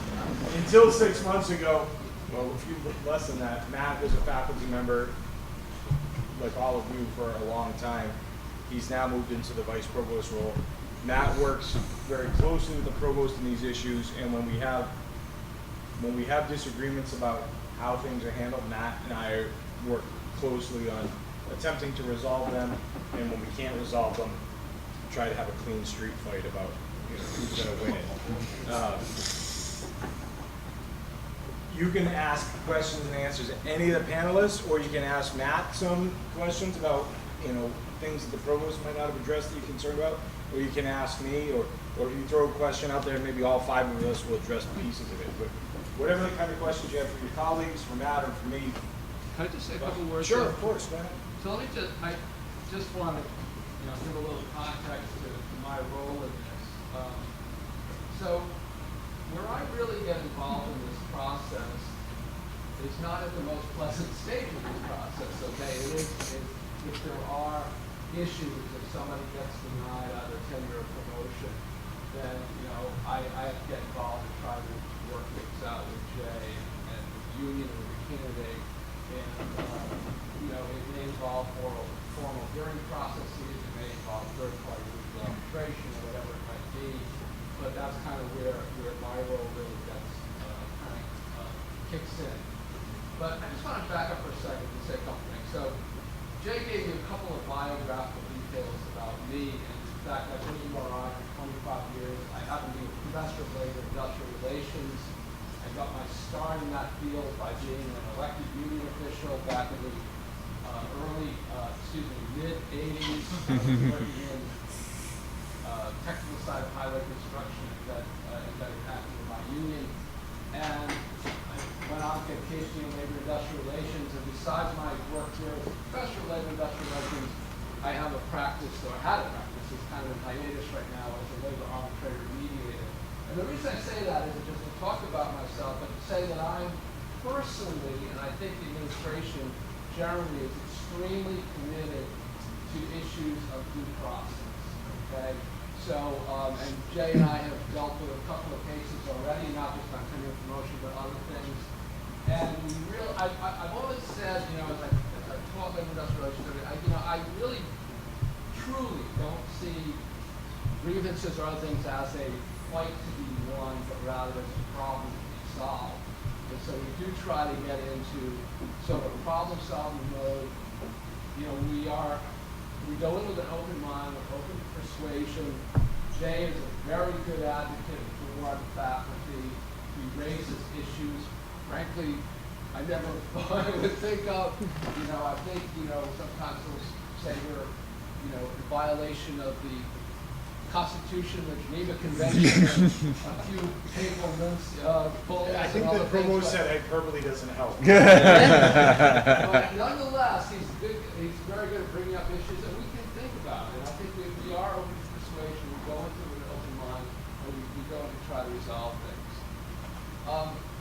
And let me just maybe a couple more points on the whole due process thing is that what's frustrating sometimes when you get involved in the back end of this process is that you learn about things that you didn't know about, and you kind of say, why didn't we know about that? And it's like if a faculty member pre-tenure is having problems, whether it's because of work-life issues, family medical issues, or things to do with the institution, getting your startup packages on time, getting the lab set up, various sort of extraneous things that might happen. Please do not suffer in silence, okay? Please let people know and let us know. The provost said we have and he and I were discussing this, we have, I think, pretty faculty-friendly D&T process, and just sort of in general, employment process is thin. I think a lot, I did my doctoral work at a Big Ten institution, and I knew that the assistant professors who were kind of my age peers, were a real pressure cooker, and here I think we're a little bit more supportive, but we need to know if there are problems that we can, whether it's, appropriate to delay it, block, or do whatever else it might take to try to increase your success. So that's a really important thing, I think. It can be frustrating when you're dealing with the back end to hear about problems for the first time when they should have been brought up earlier. Let's have our conversation with each other. Yeah. How did this happen? Like, if we knew about this stuff at the beginning, we could have solved this problem long before it became a real problem. Yeah. So I think I'll just say, open up the questions now. I don't think I will, there's been a lot said. I think if I start really going into more things, I'll probably just repeat what Ray Wright or the provost or some of my colleagues here at the table said, so maybe we can open up to. You can sit there.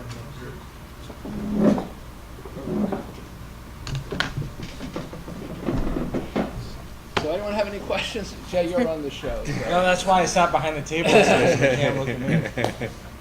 Yeah. So what if you are supported to go up early and things move through the ranks, but then gets to the final decision and it's declined? So is it just that you would kick the can down the road and you try again the next year, or is there penalty? You mean early for tenure and promotion?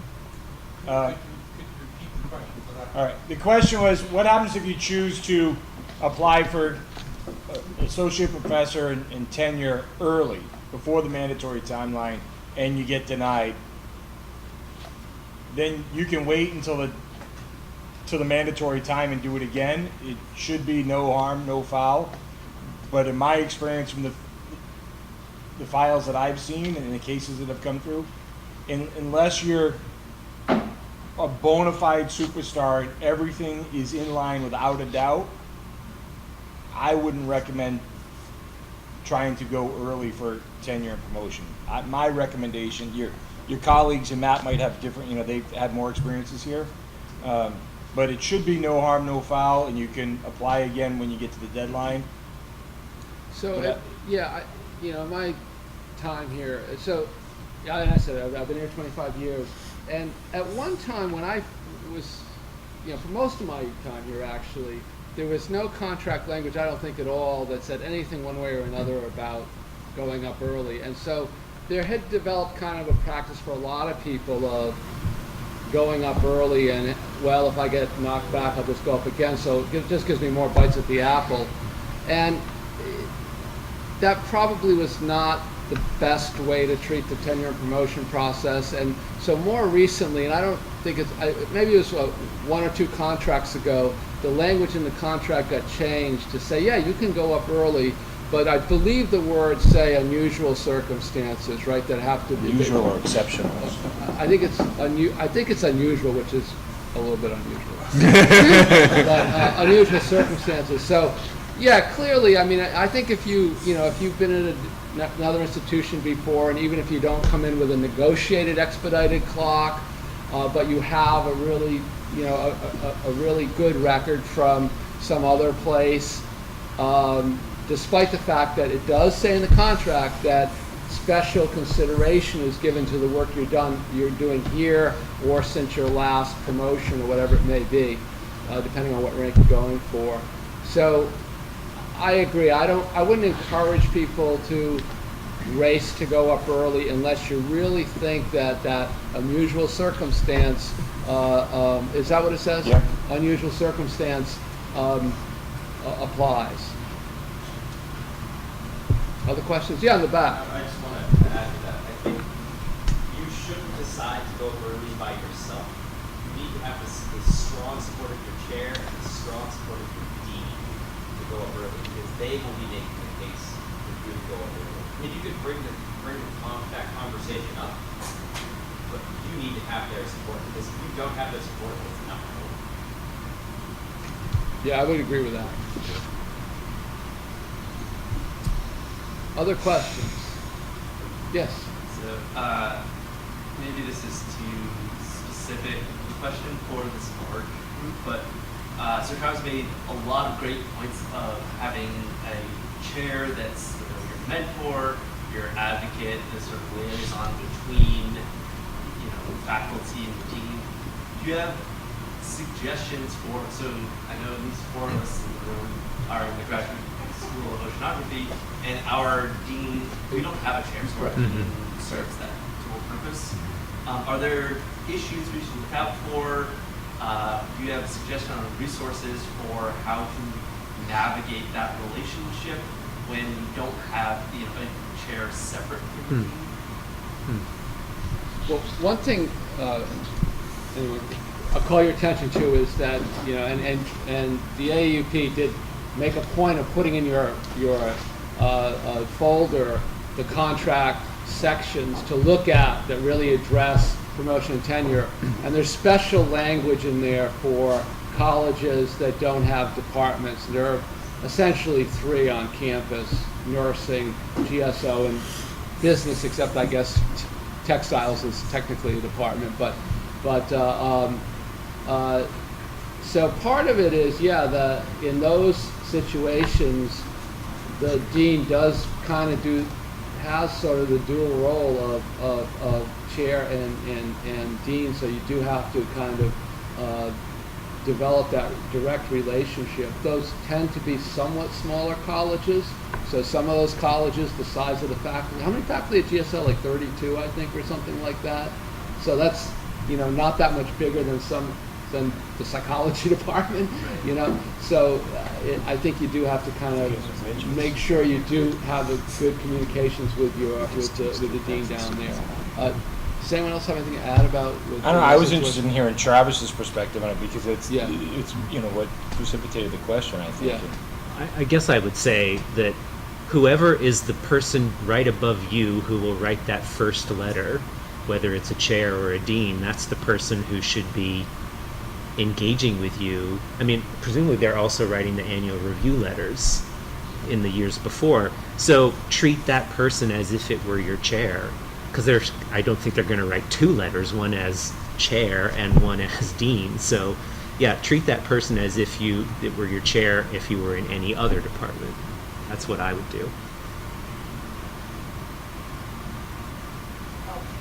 So you also have situations where you have associate deans, so I'm not sure if the associate dean in oceanography also acts as that layer or not. Associate deans have different roles in different colleges, so I wasn't sure. That's a good point. If that, since I don't know what the structure of GSO is, if there are associate deans, I know that in my college, it's actually the associate deans who write the letters that the dean then signs. At least it was. Or at least it was in the old regime. We'll see what happens now. I have a feeling, the workload is too much that I don't think that the new dean will be able to take it on all by herself. Nevertheless, if you know that is how it works, then that person is someone that you should probably cultivate a pretty close relationship with. Even if the signature at the bottom of the page is going to not be that person in the end. So I had said that I had a basic, pretty stress-free process. The one small stressor was that the letter that came out of the dean's office was creatively written. It wasn't at all negative, but there were a number of errors. One of which was misidentifying one of my external letter writers. In my favor, really. It took a mid-level person and elevated it to a really high-level person. But you do need to read those carefully. I think especially in a big college like Arts and Sciences. And I decided I probably should get that corrected before it went up to a higher level. Yeah. So that was the only somewhat stressful part. And read between the lines. Sometimes, Provost Hayes was right. 7 of the 10 deans have been here for less or 3 years or less, and the dean that Liam's referring to is no longer here. There's a new dean there. But there are some letters you read, and it's somebody's trying to be nice. They want to say something constructive and helpful, but they don't want to come across critical, and so they say it in a very nice way. And if you read it when you're in a good mood, you look at it and say, "Oh, good, they like me." If you read it when you're in a really bad mood, it's going to seem like they lit your house on fire. Look at it through the lens like they're trying to light your house on fire, because that'll be the signal of the thing that comes back in a year or 2 years or 3 years that you're going to say, "You never told me that," and you say, "Yeah, we told you right here." So look for it and ask for clarification. I think Dean Wright said that earlier. When you get a letter from the dean, ask, okay, what does this mean? You say that my research activity isn't high enough. What is high enough? You say the places I'm applying for grants aren't good enough. What would be good enough? My teaching hasn't improved enough. What would you like to see different? So it's crystal clear, so you never get caught by surprise. I'd also just throw in that have conversations with deans and they tell you something verbally, do your best to get it in writing, because we've had situations where later on, that seems to be forgotten. So I'll add to that. In the situation I was dealing with last year, I would have conversations with people in the dean's office, sometimes the dean herself, and I dearly wanted to have that in writing. I knew the culture, though, would be to delay and delay and delay and never put it in writing. So the practice I adopted was I would write an email to those people saying, this is the conversation we had. I would lay it all out and say, if you agree, let me know. If you have corrections or alterations you want to make, let me know. So that at least I initiated the paper trail, and it would be known that they knew that they knew. And so because if they weren't going to take the initiative, which they should have done, in my opinion, at least I was, and therefore protecting my people if it should become an issue later on.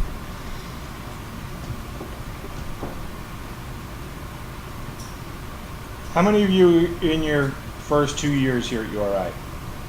Wow. How many people will be submitting a dossier in 2 weeks or 3 weeks? Is there anybody who's going to be doing it next year? You're in between the two groups? Well, I'm really glad there's so many people that are here that are new the first or second year, because now you know what to look for. I hope the people that are doing it in 2 weeks haven't learned anything today. All of a sudden makes them panic and say, "Oh no!" I can always tell now. I can that I've been here for at least one whole academic year. I'm getting the rhythm to the academic year, and I can tell when it's getting close to that time, because every phone call I get is either a dean or an associate dean asking, "Can we do this?" or it's a chair saying, "Can we do that?" or it's a faculty member saying, "The dean wants me to do this. Can they make me do that?" You'll get through the next couple weeks, all right? If you have any questions, reach out and give me a call. My card is inside the folder there. one thing I'll comment on, I don't think I heard anybody say, but the deadlines matter, right? So be aware of what those deadlines are. That portfolio needs to be submitted by October the 1st and so on. So take that stuff. Second, because it comes on the main. Okay, well, normally it's October 1st, maybe it's And unless you receive something in writing from the university that said it's okay to send it on October 2nd, I would send it in the Friday before October 1st.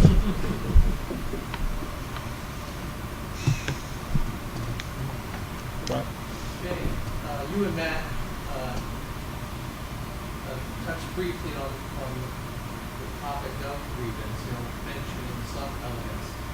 Say for instance, worst case scenario, someone was denied tenure. What is exactly, what process would they have to follow?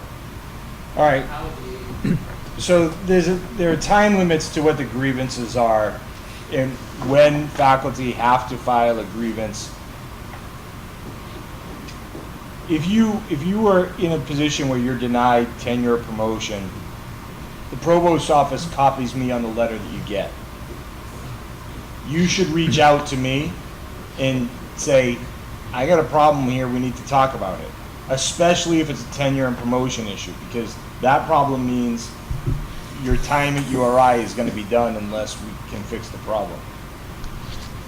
I, last year, reached out to everybody on the list that I got, or everybody that I got letters for, and said, "I saw a copy of the denial letter, I'm really sorry that happened. We should talk about what your options are, what your rights are. Here's my general availability for the next week. We should meet as soon as possible so that we can start the paperwork." We file a grievance first. In this case, with the tenure promotion, it immediately goes to the provost level. The union puts on its case as to why we think that you shouldn't have been denied tenure or promotion. The provost puts on his case about, not the provost himself, but a designee of the provost puts on his case about why, in fact, you should be denied promotion or tenure. It can be uncomfortable. And if we are not able to resolve it there, then it goes to a hearing with a representative of the Commissioner of Post-Secondary Education.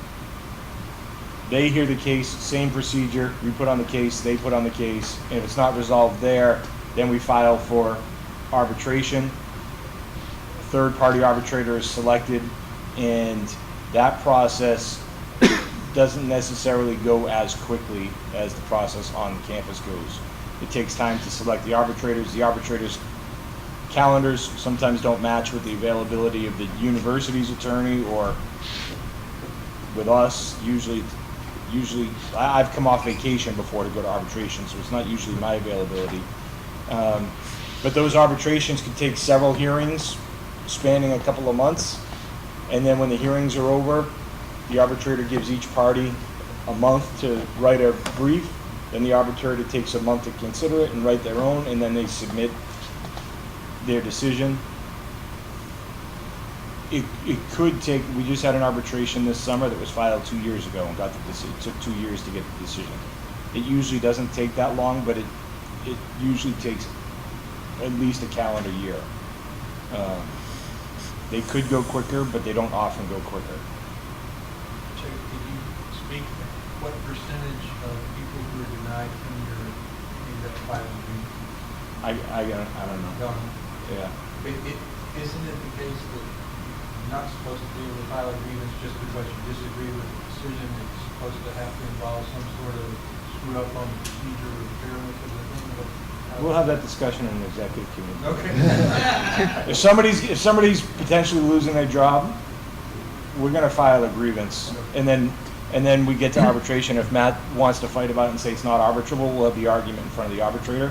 But in tenure and promotion cases, if you have potential of losing your job, we're going to file a grievance. Some promotion cases, people choose not to file a grievance, or they choose to file the grievance, only have it at the president's level, and then stop there because they know they can apply again, next year or the year after. So does union always side with the faculty? Like, are there occasions where you look and like, well, you haven't published a single thing, you haven't taught a single, there's some obvious, like, this is why. Does union just sort of automatically file on behalf of the faculty member, or No, we don't automatically file on behalf of the faculty member. The faculty member needs to be involved, right? But the union would automatically back the faculty member if they wanted to file a grievance, even if. Yes, it doesn't mean that sometimes there isn't some counseling involved to maybe reconsider your position. And then the decision to go to arbitration or not is exclusive to the union, not to the individual. So, we can and will file grievances at the insistence of a faculty member that we might think aren't the strongest grievances. But the executive committee, the grievance committee and the executive committee might decide not to take that to arbitration if it gets to that point. There have been times that I've, not just in this work site, but in other work sites, worked with faculty members or other workers and said, okay, here's the scenario. This is where it's weak, this is where it's strong. I've showed them comparable cases. And like I said, in here, it'd be most likely be a promotion case alone that we would have that kind of counseling. A tenure and promotion case where somebody's career is at stake, there's less counseling involved. It's, we're gonna put on the best case that we can to protect everybody in that. I mean, we put on the best case we can every time, even. This isn't a secret to anybody who's ever dealt with unions. There are times that, Matt has seen it as an arbitrator, Matt has seen it as a union member, in your workplaces. There are times that I've processed grievances for people. It hasn't happened here yet, but in other work sites where I didn't believe a thing that the member was saying. I didn't think the member was right, but I have an obligation to go forward to a certain extent and then be able to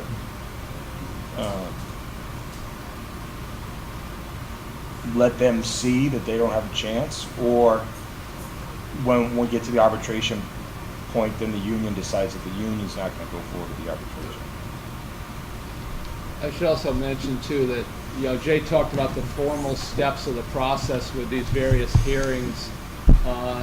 We also talk all the time. I mean, we talk between those steps because that process is actually legally covered by the duty to bargain in good faith. It's a it's even though there's a kind of a sort of a quasi-judicial element to it, there's also a negotiating element.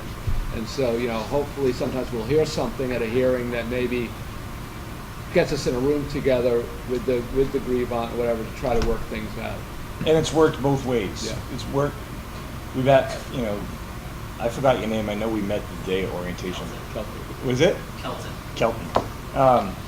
So we've had both instances happen where a faculty member has initiated the grievance proceedings. We've started to go through the grievance proceedings, and then conversations between me and Matt's predecessor led to conversations between me and the faculty member where the faculty member decided, yeah, okay, I get it, I'm not going to continue. But we've also had those conversations in between proceedings where Matt and his predecessor said, okay, you pointed out some things we didn't know about, here's a way we can fix the problem. And, they haven't had to go further to arbitration. This is not about grievances. That's okay. Good. So I just want to make sure that I understand how it works here. So there's no committee to Right. advise the president and the provost. There's no APT committee up here. So after it's out of the dean and whatever craziness goes on with the council of deans, then it's just the president and the provost deciding. I would scratch the council of deans from that. It should go from the dean. By the way, to we president. may have a discussion about this at some other time. So, whatever, yeah. But I would scratch the council of deans from that. But there's no other post- committee of miscellaneous faculty members. Not in the collective bargaining agreement, there is not. No. For the provost existed. Actually, if I'm not wrong, I know there's been a lot of change at the state level in the governing of higher education, but I believe that we get a formal letter when you go up for tenure. You didn't Oh, get yeah, any, yeah, right? yeah, yeah. So the provost is effectively the last word. However, there is technically the possibility that one's tenure decision could be overturned by the Council on Post-Secondary Education at the state level. Right, Okay, yeah. but I've never heard of that happening. But strange. I'm just asking because Yeah. there was previously, Yeah. after you got out There's- of yours, right, or none after of that. you did, then there was, There's no faculty tenure and promotion committee. professor and Right, economics right. professor and No. somebody in the medical school, and they voted on you and you gave that No. recommendation to the president, so it was an extra level. Right. But Carolyn's correct to point out, if you receive a tenure and promotion letter, they're going to say they're recommending you for tenure, which is essentially the State Board of Education who has to approve it. And like Carolyn said, and I once served on the Board of Governors and never saw one rejected.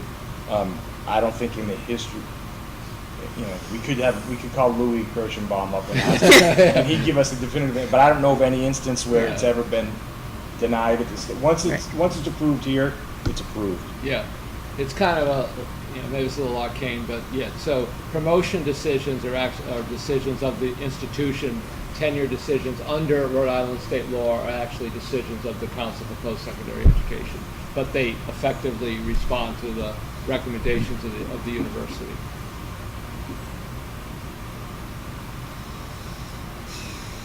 Any other questions? All right. I'm gonna make one more pitch here before we split and reconnect with something that Bill said at the beginning.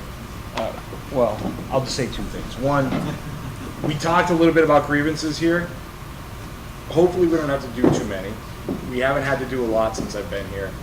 My mentor always said, if all you're doing is grieving things, you've already lost. So it's not my preferred method for being able to handle things. But the second point is, and it connects to Bill's earlier comments about taking the affirmative step to sign the union membership card. In Rhode Island, everybody that's a full-time faculty member here is covered by the collective bargaining agreement. And you will see on your pay stub a deduction for dues. If you're not a member of the union, that's an agency fee. That covers the administrative cost of collective bargaining and administering a contract. but you're not really a member of the union with the ability to be able to vote and have a say and determine ideas for collective bargaining or ratify the contract or serve on other committees. I guess we'll let you come to the Red Sox game, maybe. That's only getting extra tickets around, you know.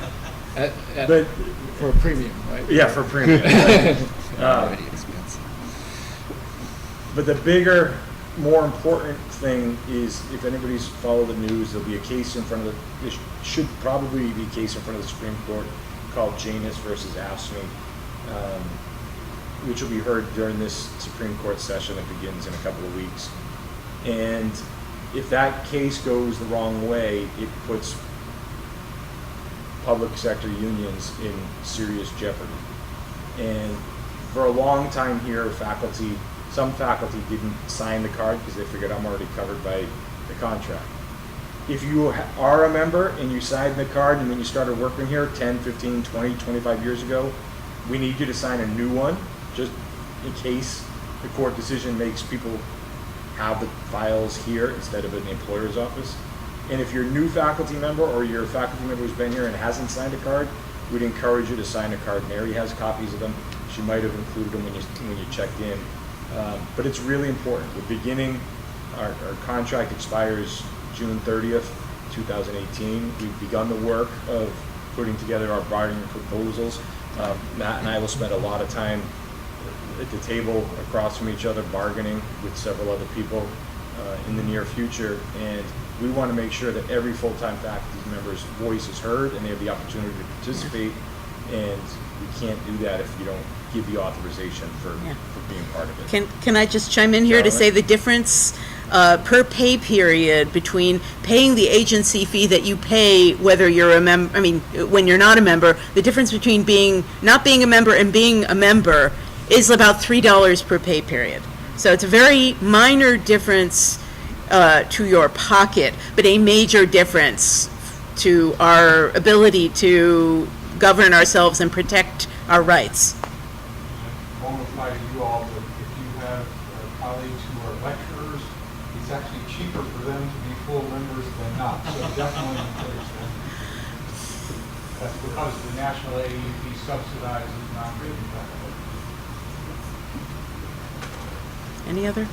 Any last minute questions? Did that raise any other questions, anybody? All right. Thanks for being here and thanks for sticking it out.